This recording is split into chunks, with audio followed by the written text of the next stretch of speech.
ତୁଳସୀଦାସ ଲେଖିଛନ୍ତି ବିନ୍ଦୁକ ନାମେ ଜଣେ ଶିକାରୀ, ସେ ଯାଇଥିଲା ବନକୁ ଶିକାର କରିବାକୁ। ଯେତେବେଳେ ରାତି ହିଂସ୍ର ଗୋଡେଇଲେ ସେ ବେଲ ଗଛ ଚଢି ଯାଇଛି। ସେ ବେଲ ଗଛରେ ଅକସ୍ମାତ ଶିଶିର ବର୍ଷା ହେଇଛି। ତା ତଳେ ଶିବଲିଙ୍ଗ ସେ ଜାଣିନି। ତାପରେ ପାଣି ପଡୁଛି, ସେଠୁ ଗୋଟେ ବେଲପତ୍ର ଝଡୁଛି, ଏକର ସେକର ଅଂଶର ଭୟ ଥରୁଛି, ଗୋଟେ ବେଲପତ୍ର ପଡୁଛି। ତୃତୀୟ ପରେ ପୂଜା ହେଇଛି। ଶିବ ଖୁସି ହେଇଛନ୍ତି। ଖୁସି ହେଲା ପରେ ତାକୁ ଅମର ପ୍ରଦାନ କରିଛନ୍ତି। ତେଣୁ ଏଇଠି ଗୋଟେ ଆଖ୍ୟା ଅଛି, କିନ୍ତୁ ଏମିତି ପାଣି ଭାର କାନ୍ଧେଇବା ପାଇଁ କିଛି ଆଖ୍ୟା ଏମିତି ନାହିଁ ସନ୍ଥ ତୁଳସୀଦାସ ପାଖରେ। ଜୟ ଜଗନ୍ନାଥ। ହରି ଓಂ। ଓಂ ନମୋ ଭଗବତେ ଗଣେଶାୟ, ନମୋ ଭଗବତେ ଗୁରୁବିହେ ନମଃ। ଓಂ ଭଗବତେ ଶିବ ସମ୍ବତ୍ସରରେ ଓಂ ନମୋ ଭଗବତେ ଶିବାୟ ନମଃ। କିନ୍ତୁ ଏ ଶିବ ସମ୍ବତ୍ସରରେ ଧରା ଶ୍ରାବଣ ଚାଲିଛି। ଧରା ଶ୍ରାବଣରେ ଆମେ ଶିବଙ୍କୁ ଟିକେ ଆମର ବେଦରୁ ଟିକେ ପ୍ରାର୍ଥନା କରିବା। ଓಂ ନମୋ ଭଗବତେ ସଦାଶିବାୟ ସକଳ ତତ୍ତ୍ୱାତ୍ମକାୟ ସର୍ବମନ୍ତ୍ର ସ୍ୱରୂପାୟ ସକଳ ଯନ୍ତ୍ରାଧିଷ୍ଠାୟ ସର୍ବତନ୍ତ୍ର ସ୍ୱରୂପାୟ ସର୍ବତତ୍ତ୍ୱ ବିଦୁରାୟ ସକଳ ଲୌକିକଂ କର୍ତେ ସକଳ ଲୌକିକଂ ଭର୍ତେ ସକଳ ଲୌକିକ ଗୁରୁବେ ସକଳ ଲୌକିକ ନିଧये ସକଳ ଲୌକିକ ସାକ୍ଷିନେ ସକଳ ନିଗମ ଗୁହାୟ ସକଳ ଲୋକ ବରପ୍ରଦାୟ ସକଳ ଦୁଃଖାତି ଭଜନାୟ ସକଳ ଲୌକିକେ ଶଙ୍କରାୟ ଓಂ ଶଶାଙ୍କ ଶେଖରାୟ ଶାଶ୍ୱତ ନିବାସାୟ ନିରାଭସାୟ ନିରାମୟାୟ ନିରନ୍ତରାୟ ନିଷ୍ପ୍ରଞ୍ଚାୟ ନିଷ୍କଳଙ୍କାୟ ନିର୍ଦ୍ଦନ୍ଦାୟ ନିଃସଂଖ୍ୟାୟ ନିର୍ମଳାୟ ନିର୍ଗୁଣାୟ ନିରୁପବିଭାୟ ନିରାଧାରାୟ ନିତ୍ୟ ଶୁଦ୍ଧ ପରିପୂର୍ଣ୍ଣ ସଚିଦାନନ୍ଦାୟ ପରମ ସନ୍ତ ପ୍ରକାଶ ତେଜ ରୂପାୟ ତେଜୋମୟାୟ ଜୟ ଜୟ ରୁଦ୍ର ମହାରୁଦ୍ର ଭଦ୍ରବତାର ମହାଭୈରବ କାଳ ଭୈରବ କଳ୍ପନ୍ତ ଭୈରବ କପାଳ ମାଳଧର ଖଟାଙ୍ଗ ଖର୍ଗ ଚର୍ମ ପାଶକୁଦ ଡମ୍ବରୁ ଶୂଳ ଚାପ ବାଣ ଗଦା ଶକ୍ତି ବିନ୍ଧି ପାଳ ତୋମଳ ମୁଷ୍କଳ ମୁଦ୍ଗର ମୃଗ ପରଶୁ ପାଶ ପରିଗମ ଭସାଣ୍ଡି ଭୂଷ୍ମାଣ୍ଡି ଶତାଗ୍ନି ଚକ୍ରାୟୁଧ ଭୀଷଣ କର ସହସ୍ର ମୁଖ ଦଶ କରାଳ ବିକଟ ହାସ ବିସ୍କାରିତ ବ୍ରହ୍ମାଣ୍ଡ ମଣ୍ଡଳ ନାଗେନ୍ଦ୍ର କୁଣ୍ଡଳ ନାଗେନ୍ଦ୍ର ବଳୟ ନାଗେନ୍ଦ୍ର ହରାୟ ନାଗେନ୍ଦ୍ର ଚର୍ମ ବରାୟ ଚର୍ମଧରାୟ ମୃତ୍ୟୁଜୟ ତ୍ରମ୍ବକ ତ୍ରିପୁରାଙ୍କ ବିରୂପାକ୍ଷ ବିଶ୍ୱେଶ୍ୱର ଭୂଷବାହନ ବିଶ୍ୱଭୂଷଣ ବିଶ୍ୱରୂପ ବିଶ୍ୱତମୁଖ ଓಂ ନମ ଶିବାୟ ମହାରୁଦ୍ରାୟ ସର୍ବୋତ୍ତରକ୍ଷାମାଂ ସର୍ବୋତ୍ତରକ୍ଷାମାଂ ସର୍ବୋତ୍ତରକ୍ଷାମାଂ। ଶିବ ସମ୍ବତ୍ସରରେ ଧରା ଶ୍ରାବଣର ଚତୁର୍ଥ ସୋମବାର ପଡିଛି। ପଞ୍ଚମ ସୋମବାର ଆଗତ। ତମ ବମ୍ ବମ୍ ଭୋଲେ ଭୋଲନାଥାୟ। ପ୍ରଭୁ ହଉଛନ୍ତି ମଙ୍ଗଳମୟ। ସେ ଯାହା କରନ୍ତି ସମସ୍ତଙ୍କ ମଙ୍ଗଳ ପାଇଁ କରନ୍ତି ବା କରି ଆସିଛନ୍ତି। ତେଣୁ ସେ ହେଲେ ବମ୍ ବବ ଶିବ ଶଙ୍କର। ପାର୍ବତୀ ଲଭର ସେ, ଗଣେଶର ଡାଡି ସେ। ଯେଉଁମାନେ ଶିବଙ୍କୁ ଭକ୍ତି ଉପାସନା କରନ୍ତି ସେମାନେ ଭଗବାନଙ୍କର ଏଇ ମଙ୍ଗଳମୟ ରୂପ ଗୁଣ ଓ ଶକ୍ତିକୁ ଉପାସନା କରନ୍ତି। ହିନ୍ଦୁ ମାନେ ସିଂହ ଲିଙ୍ଗ ରୂପରେ ତାଙ୍କୁ ପୂଜା କରି ଆସିଛନ୍ତି ବା ଏବେ ବି କରୁଛନ୍ତି। କିନ୍ତୁ ଶିବ ଶଙ୍କରକୁ କେବଳ ଏକ ପଥର ଲିଙ୍ଗରେ ପୂଜା କଲେ କେହି ଶିବ ଭାବ ପାଏ ନାହିଁ।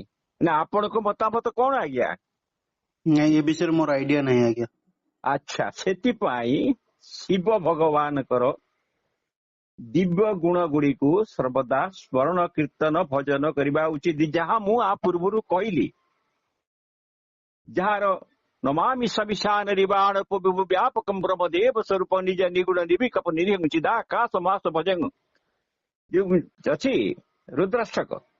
ତେଣୁ ସେ ଜିନିଷ ହଉଛି କଣ, ଆମେ ଯଦି କୌଣସି ଶିବ ମନ୍ଦିରକୁ ଯାଇ ସେଠାରେ ନଡିଆ ବାଡେଇବା, ବେଲପତ୍ର ଚଢେଇବା, ନିଜର ମନସ୍କାମନା ପୂର୍ଣ୍ଣ କରିବାକୁ ଅଧିଆ ପଡିବା, ଶିବ ଭାବ ଶିବ ଭକ୍ତି ଏଥିରେ ଆସିବ ନାହିଁ ଆଜ୍ଞା। ଭଗବତ ଶିବ ଉପାସନାକାରୀର ଦୁଃଖ ହରଣ କରନ୍ତି, ତାଙ୍କୁ ଆପଦ ବିପଦ ରକ୍ଷା କରିଛନ୍ତି ବା କରି ଆସୁଛନ୍ତି। କିନ୍ତୁ ଶିବ ଭାବ ବା ଶିବ ଭକ୍ତି ଗୋଟେ ସ୍ୱତନ୍ତ୍ର ଆଉ ଗୋଟେ ସ୍ୱତନ୍ତ୍ର କଥା ଆଜ୍ଞା। ସେ ଶିବ ଭଗବାନଙ୍କ ଉପରେ ତୁମ୍ଭେ ଲକ୍ଷେ ଚମ୍ପା ଫୁଲ ଚଢାଅ, ଲକ୍ଷେ ବେଲପତ୍ର ଚଢାଅ, ତାଙ୍କୁ ସୁନା ରୂପାର ନାଗ ଉପହାର ଦିଅ, ତାଙ୍କୁ ଲକ୍ଷେ ମାଠିଆ ପବିତ୍ର ଜଳରେ ଭାର ବୋଇ ତାଙ୍କୁ ଗାଧେଇ ଦିଅ ବା ଅବିତର କର, ତାଙ୍କ ଉପରେ ମୋହନ ମୋହନ ଲହୁଣୀ ଢାଳି ତାଙ୍କୁ ଘଷ, ମହୁ ଢାଳ, ନବାତ ଘଷ, କଦଳୀ ଘଷ, ସବୁ ଘର୍ଷଣ କର। ଏସବୁ କରିବା ଭଲ କଥା, ଏତେ ଖରାପ ନାହିଁ। କିନ୍ତୁ ଏକଥା ସତ ଯେ ଭଗବାନ ଶିବ ଏତିକିରେ ସନ୍ତୁଷ୍ଟ ହୁଅନ୍ତି ନାହିଁ। ନା ଆପଣଙ୍କ ମତାମତ କଣ ଆଜ୍ଞା? ଆଜ୍ଞା ଏତିକିରେ କେହି ଭଗବାନ ଶିବଙ୍କୁ ପ୍ରାପ୍ତି ହୁଅନ୍ତି ନାହିଁ। ଭଗବାନ ଶିବ ଆମଠାରୁ କଣ ଚାହାନ୍ତି, ଆମେ କଣ ହେଲେ ଓ କଣ କଲେ ଆମ ଉପରେ ସନ୍ତୁଷ୍ଟ ହେବେ। ଜଗତର ପ୍ରାଣୀ ବା ଯୋଉ ଗଛ ବୃକ୍ଷ ଅଛି, ଉଦ୍ଭିଦ, ସେମାନଙ୍କୁ ସଦାଶିବ ରକ୍ଷା କରିବେ। ତେଣୁ ବାତ୍ୟା ପବନ ଏଇପାଇଁ ସବୁଥିରୁ ସେ ରକ୍ଷା କରିବେ। ତେଣୁ ଜଗତର ସବୁ ଦୃଶ୍ୟ ଅଦୃଶ୍ୟ ବିଷ ପାନ କରି ସେ ଆମ ବିଶ୍ୱର ନିଦ୍ରା ଯୋଉ ଋଣ ଜ୍ୱାଳା ଭୋଗୁଛନ୍ତି, ମାନେ ମଣିଷ ମାନେ ବିଷ ପାନ କରିଛନ୍ତି। ତେଣୁ ସେଥିପାଇଁ ଆକାଶର ଗଙ୍ଗା ତାଙ୍କ ଉପରେ ନିତ୍ୟ ଶୀତଳ ବାରି ଅଭିଷେକ କରୁଛି। ଆକାଶର ଚନ୍ଦ୍ର ନିତ୍ୟ ତାଙ୍କ ମସ୍ତକରେ ସ୍ୱୟଂ ଅବସ୍ଥାନ କରିଛନ୍ତି, ତାଙ୍କ ଧିଏରେ ଶୀତଳ ଜ୍ୟୋତ୍ସ୍ନା ଲେପନ କରୁଛନ୍ତି। ମର୍ତ୍ତ୍ୟଗଙ୍ଗା ତାଙ୍କର ତୁଷାର ଶୀତଳ ଜଳରେ ନିତ୍ୟ ତାଙ୍କ ଶରୀରକୁ ଅବଗାହନ କରୁଛନ୍ତି। ପାତାଳର ଶୀତଳ ଦେହି ନାଗମାନେ ନିତ୍ୟ ତାଙ୍କ ଶରୀରରେ ଆତଜାତ ହୋଇ ତାଙ୍କର ଶରୀରକୁ ବିଷତାପ ହରଣ କରୁଛନ୍ତି।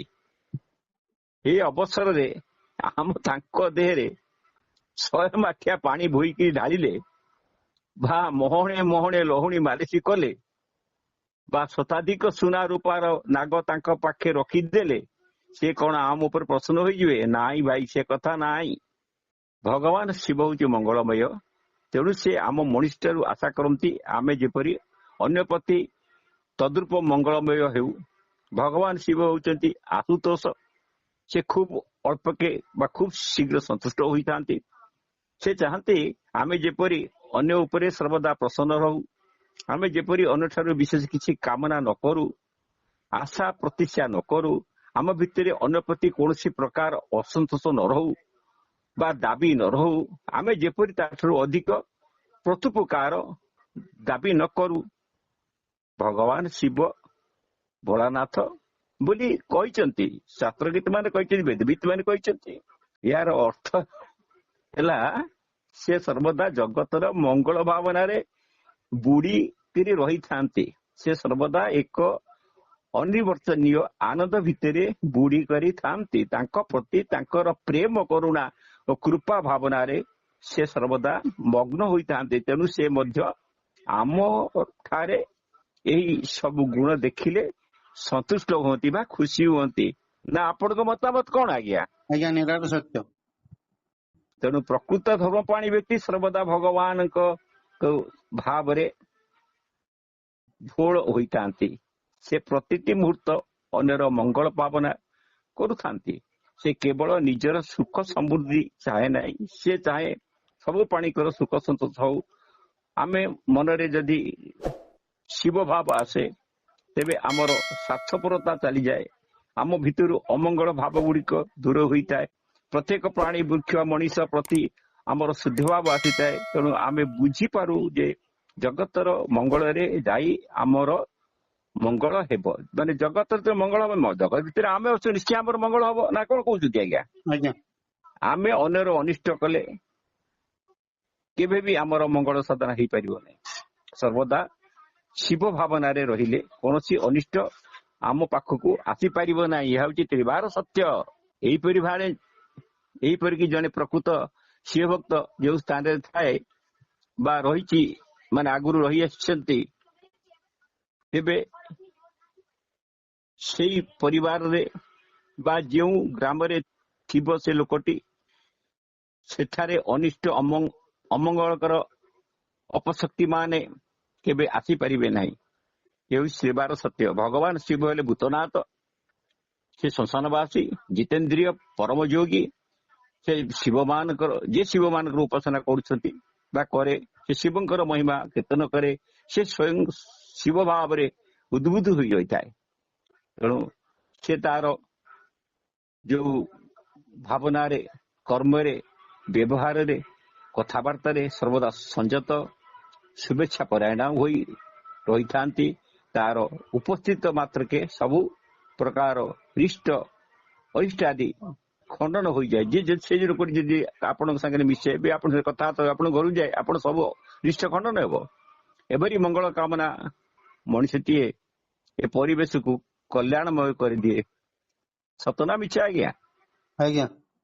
ତେଣୁ ଆପଣ ସବୁବେଳେ ଦିନ ଭାବରେ ରୁହନ୍ତୁ, ଶିବ ଭାବରେ ସେମାନଙ୍କର ସର୍ବଦା ସେବା କରନ୍ତୁ। କାରଣ ଜୀବ ମାତ୍ରକେ ଶିବ, ଜୀବ ମାତ୍ରକେ ଶିବ।